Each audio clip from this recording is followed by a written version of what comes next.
Karena bagaimanapun hebatnya manusia bersatu berkumpul maulah seekor nyamuk pun mereka kada bisa. Jadi Tuhan kada malu mencontohkan nyamuk sebagai contoh. Maka perhatikanlah nyamuk atas kadar yang kecil bentuknya. Dan pikirkanlah dengan akal yang ada dan pikiran yang bersih.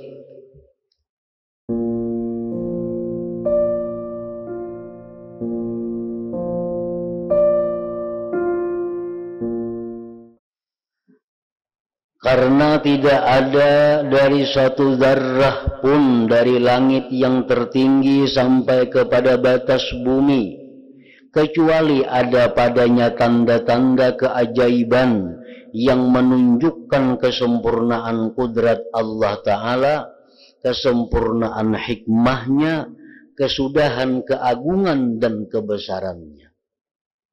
Mun mau tuh kita berpikir, kadang alih. Karena semua yang ada ini itu menunjukkan kepada kekuasaan Allah. Semua yang kita lihat itu menunjukkan kepada kesempurnaan ilmunya Allah.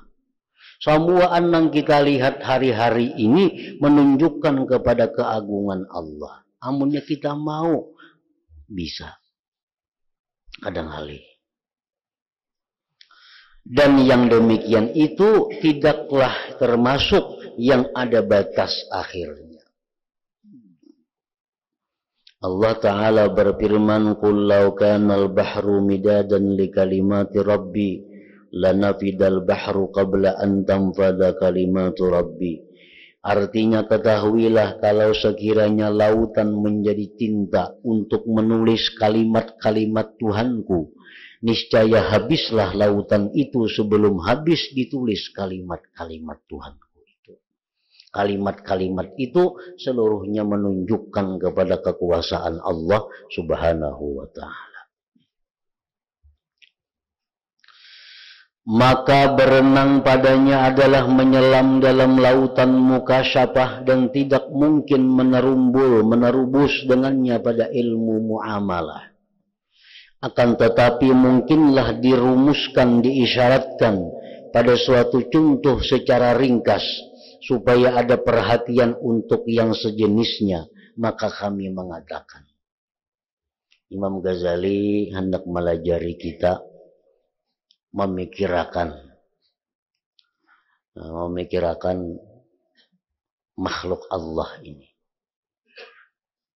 Keajaiban-keajaibannya sidin padahakan lawan kita. Karena kita mau berpikir seorangan kada sampai pikiran kita ke situ. Karena kada ada ilmunya. Lalu sidin padahakan caranya. Tafakur tuh kayak apa? Memikirkan. Maka kami mengatakan yang paling mudah dari dua jalan adalah memikirkan kepada af'al. Itu yang paling mudah. Kita pikirkan af'al Allah. Karena kita sudah yakin bahwa seluruh yang ada di alam ini adalah perbuatan Allah. Itu sudah kita yakini. Kita sudah kada goyah lagi. Kita sudah kada ragu-ragu lagi bahwa seluruh yang ada di alam ini adalah af'al Allah, perbuatan Allah. Itu kada ragu-ragu lagi. Cuma tinggal kita mencari keajaibannya. Mencari keajaibannya. Maka marilah kita membicarakan tentang af'al itu dan marilah kita tinggalkan yang tertinggi. Jalan yang tinggi itu kada usah. Kemudian al-af'alul ilahiyah itu banyak. Fi'il Tuhan tuh banyak kada kawa kehitungan. Mung kita hitung lawan banyu laut tadi sebagai tinta kada cukup. Mung kita hendak maramu tapakur secara umum, secara sekaligus kada cukup. Otak kita kada menyandang. Karena kebanyakan fi'il Allah itu. Maka kita mencari yang sedikit, yang paling rimih dan yang paling kecil. Dan marilah kita perhatikan kepada keajaiban-keajaibannya. Lalu usah kita mencari nang alih-alih, cari nang halus, cari nang inting, cari nang nyaman ditemui. Kita pikirkan itu, ajaibnya barang itu. Kita ini sebenarnya hari-hari bertemu keajaiban. Cuma kita kadang memikirkan, lalu kita kadang tahu apa ajaibnya.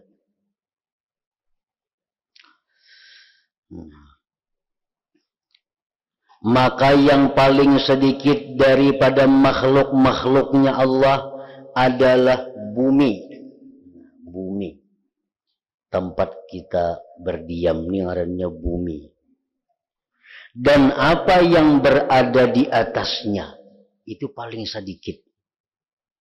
Bumi dan isinya ini paling halus makhluk Allah dibanding dengan makhluk-makhluk lainnya.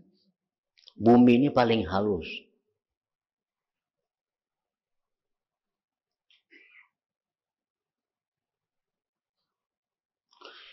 Yakni dibandingkan kepada para malaikat dan kerajaan-kerajaan langit. Penduduk bumi ini sangat sedikit, namun dibanding dengan malaikat. Kerajaan di bumi, kerajaan yang paling halus, namun dibanding dengan kerajaan langit.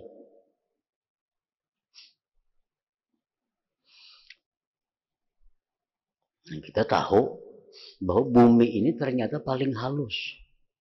Dan isi bumi ini, penduduk bumi ini paling sedikit di antara makhluk ciptaan Allah yang lainnya.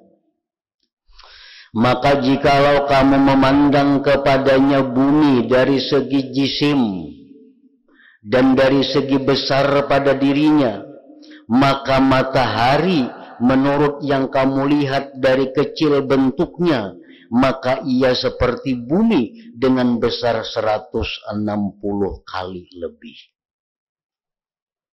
Matahari yang kita lihat halus tuh. Itu padahal amun diukur lawan bumi ini 160 kali lipat bumi genalnya matahari. Ciptaan Allah. 160 kali lipat bumi matahari itu. Dan matahari itu kada sabiji andaknya, kada sabuting. Cuman yang kita tahu aja sabiji, ada miliaran matahari di sana. Kita kada usah bicarakan itu, kada sampai pikiran. Kita bicarakan nang parak lawan kita nang di bumi ini aja. Hendak melihat keajaiban bagaimana kuasanya Allah Subhanahu wa ta'ala. Maka perhatikanlah kepada kecilnya bumi dengan dibandingkan kepadanya matahari itu.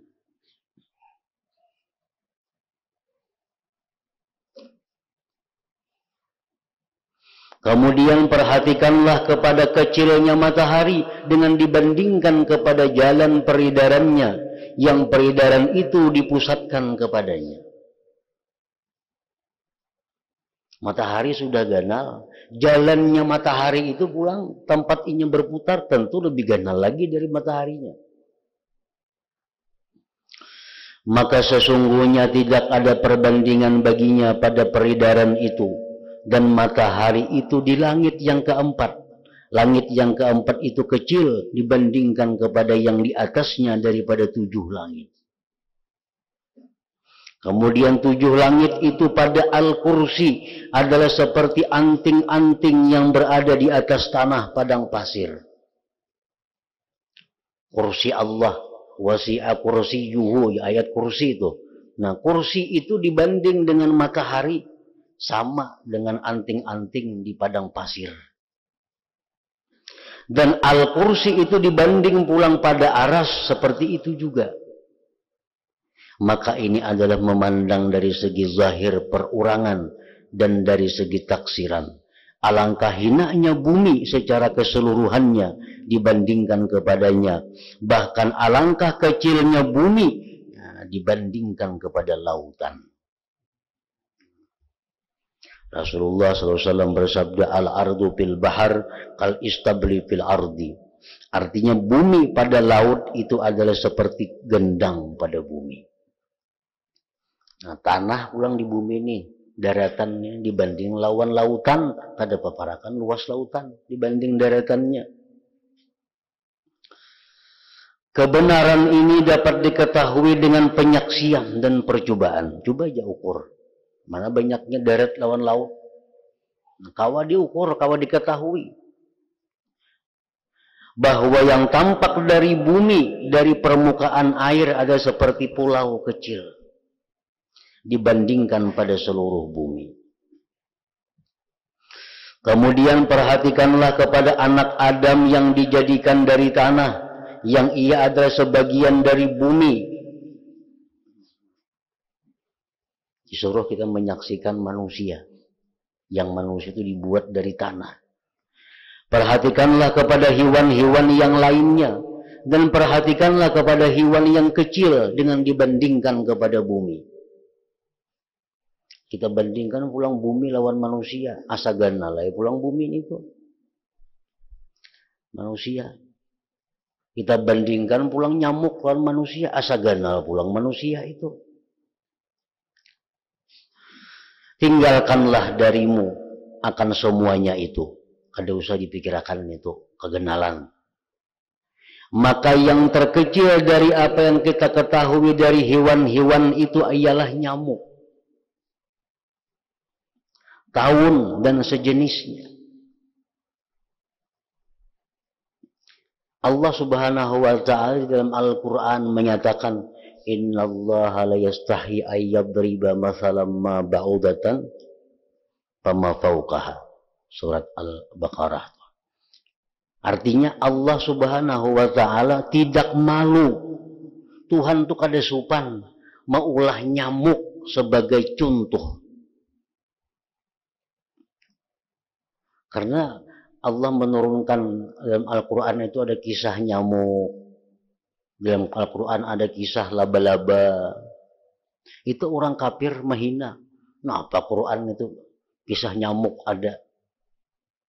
Maka turun dari langit. Nah, mengisahkan nyamuk, al-ankabut, laba-laba. Nah, Allah kada malu membuat contoh itu nyamuk.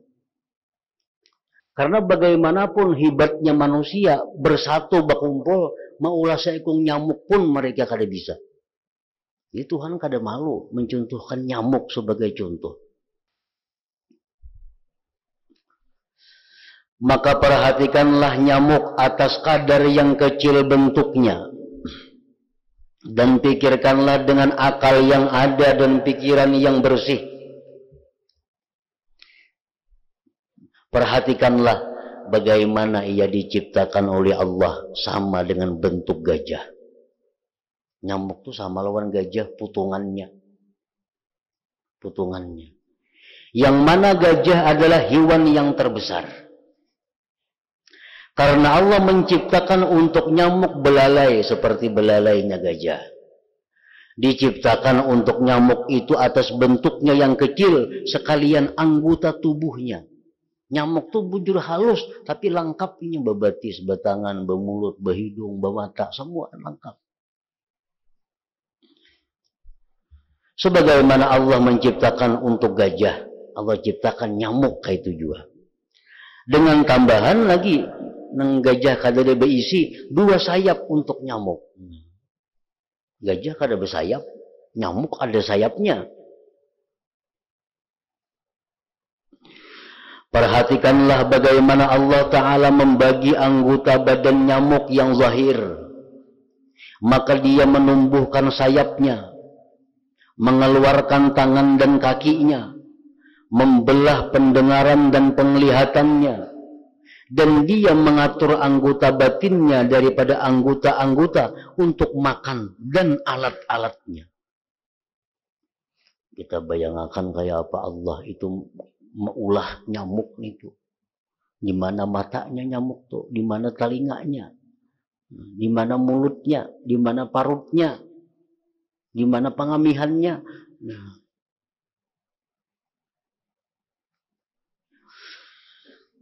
Sebagaimana yang diatur olehnya pada hewan yang lain. Dan dia Allah menyusun padanya nyamuk dari kekuatan mencari makanan. Menarik, menolak, menahan, dan menghancurkannya makanan itu. Seperti yang telah disusun pada hewan-hewan yang lain. Semua itu mengenai bentuk dan sifat-sifatnya.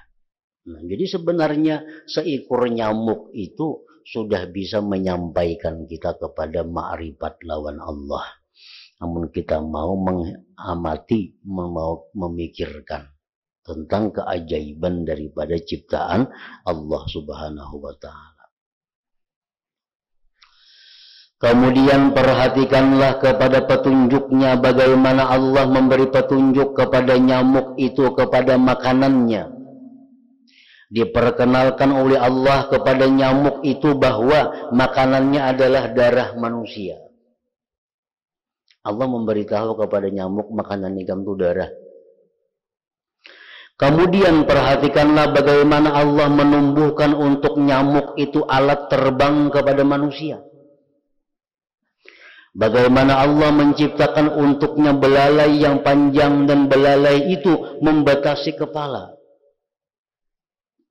Bagaimana dia memberi petunjuk kepada nyamuk, kepada lubang puri-puri kulit manusia. Sehingga nyamuk itu bisa meletakkan belalainya pada salah satu dari lubang puri-puri kita. Kemudian bagaimana dia Allah menguatkan nyamuk itu sehingga dapat mencucukkan belalainya pada manusia. Kulit kita ini tambusnya.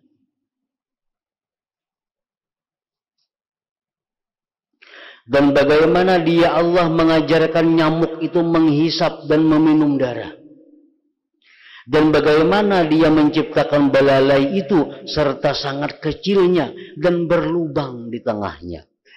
Belalai itu yang kayak kalip. Ada lubang di tengahnya.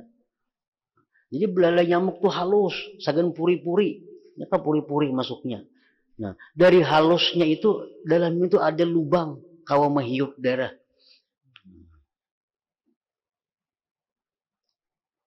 Sehingga bisa mengalir darah yang halus dan sampailah ke dalam batinnya, ke dalam perut nyamuk. Dan terbagilah darah itu pada bagian-bagian tubuh nyamuk dan menjadi makanan untuknya nyamuk. Kemudian bagaimana Allah memberitahukan kepada nyamuk itu bahwa manusia punya maksud kepadanya dengan tangan. Lalu Allah mengajarkan cara lari dan persiapan alat-alat lari itu. Allah memberitahu nyamuk hati-hati. Bila manusia berilai tangan jam sedang buka. Allah siapkan alatnya untuk lari itu. Allah menciptakan untuk nyamuk itu pendengaran. Yang mana pendengaran itu ia mendengar ringannya gerakan tangan. Kemudian ia menjauh daripadanya. Lalu nyamuk itu meninggalkan menghisap darah dan ia lari. Kemudian apabila tangan manusia itu sudah tenang, maka nyamuk itu kembali lagi datang pulangnya. Nah itu Allah melajari lawan nyamuk cara mencari makanan, cara menghindarkan diri dari kebinasaan.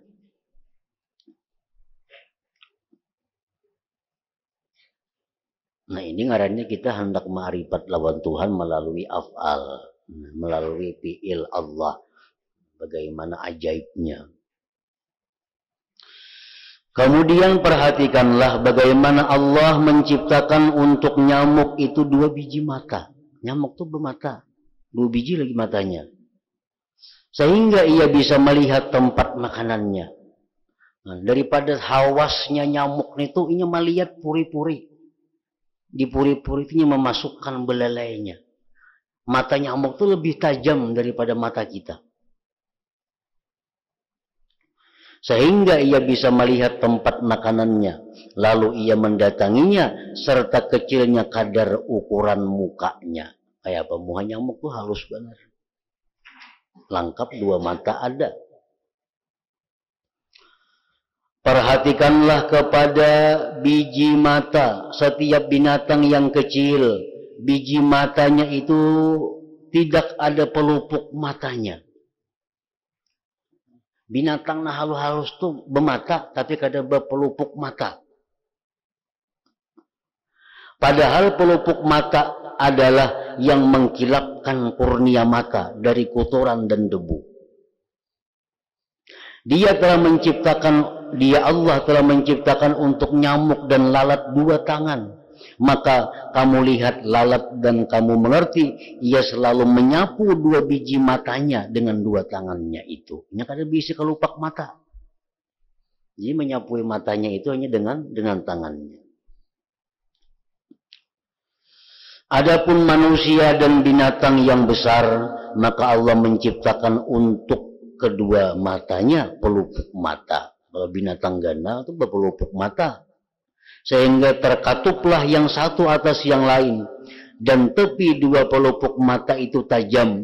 Maka terkumpullah debu yang menguturi biji mata. Dan didoronglah ke tepi bulu mata.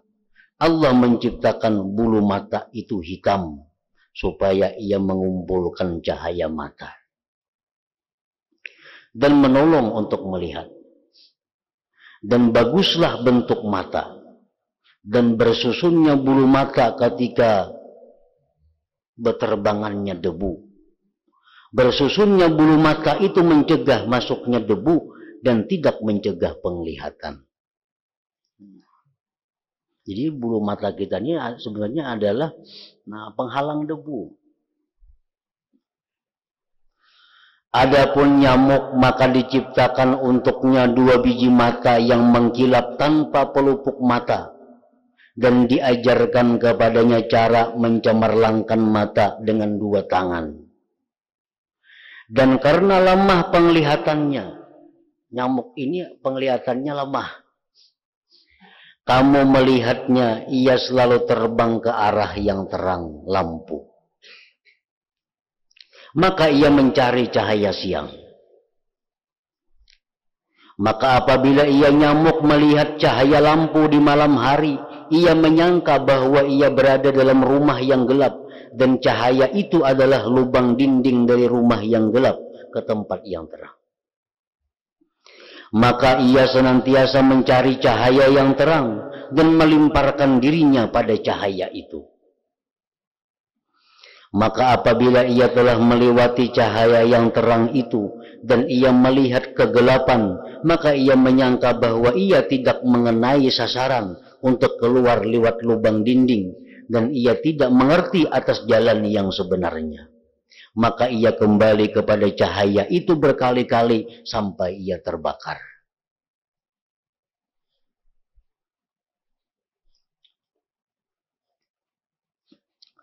Jadi artinya si nyamuk ini karena ia lemah cahaya matanya, ia seringkali mencari cahaya terang. Dalam mencari cahaya terang itu bahkan kadang-kadang ia mengorbankan dirinya sampai mati terbakar karena cahaya terang itu. Dan barangkali kamu menyangka bahwa perbuatan itu semata-mata kekurangan dan kebodohan. Kita menganggap nyamuk itu bodoh. Kenapa? Karena ini hakun tajung ke api. Asal dapat tarang. Nyamuk itu mencari cahaya, ini hakun mati. Asal dapat tarang. Nah kita mengira itu kekurangan nyamuk. Kita mengira itu kebodohan nyamuk. Maka ketahuilah bahwasanya kebodohan manusia itu lebih besar daripada kebodohan nyamuk. Kebodohan manusia lebih besar dari kebodohan nyamuk. Nyamuk dan binatang-binatang halus seperti nyamuk itu, ini menghurung api mencari cahaya. Ada sedikit binatang-binatang itu mati kepanasan.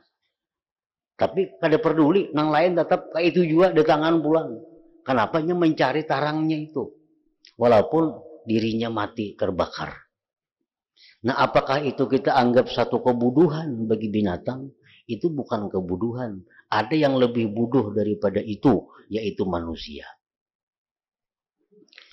Bahkan rupa manusia pada menuruti hawa nafsu dunia adalah rupa kupu-kupu yang senang berterbangan di atas api.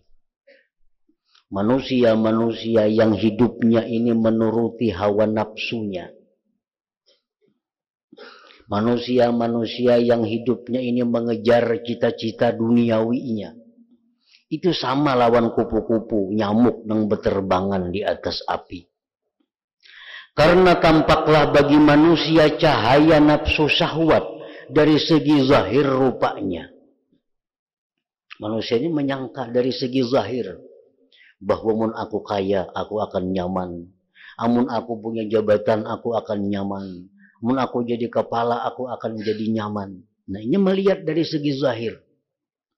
Dan ia tidak tahu bahwa di bawahnya ada racun yang menenggelamkan dan membunuh. Sama lah kayak nyamuknya, kada tahu, dikiranya api itu menerangi aja, kada tahu bisa menghanguskan. Maka ia senantiasa melimparkan dirinya kepada nafsu keinginannya itu, sehingga ia tenggelam padanya. Ia terikat dan binasa untuk selama-lamanya. Maka mungkinlah kebodohan manusia itu seperti bodohnya kupu-kupu atau nyamuk tadi. Karena sesungguhnya kupu-kupu dengan ketertipuannya pada cahaya yang tampak, jikalau ia terbakar, ia terlepas dengan seketika. Kupu-kupu yang tertipu, dikiranya api itu tarang, nyaman, diparakinya, terbakar, tertipu. Tapi nya begitu terbakar, habis cerita. Ada lagi urusan. Bagi kupu-kupu, bagi nyamuk, bari-bari, begitu inya mati, habis kisah. Sedangkan manusia akan kekal di dalam neraka sepanjang masa atau dalam masa yang panjang. Manusia begitu gugur di dalam api hawa nafsu, terbakar, dia akan masuk neraka. Oleh karena itulah Rasulullah sallallahu alaihi wasallam menyeru kepada manusia dan bersabda, "Inni mumsikun bihujazikum 'anin nar wa antum tatahafatu fiha tahafutal farash." Ujar Nabi, sesungguhnya aku memegang erat pinggang kalian dari neraka. Ujar Nabi, aku ini habis-habisan. Ujar Nabi kita, memegang kalian jangan sampai masuk neraka. Sekuat tenaga, ujar Nabi, aku ini mengikat kalian. Jangan sampai gugur ke situ. Dan kamu berjatuhan ke neraka seperti jatuhnya kupu-kupu itu.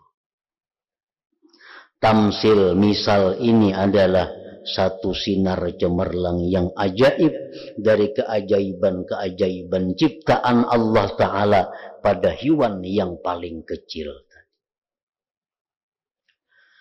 Pada hewan ada beberapa keajaiban. Jadi seekor binatang itu banyak keajaiban Allah.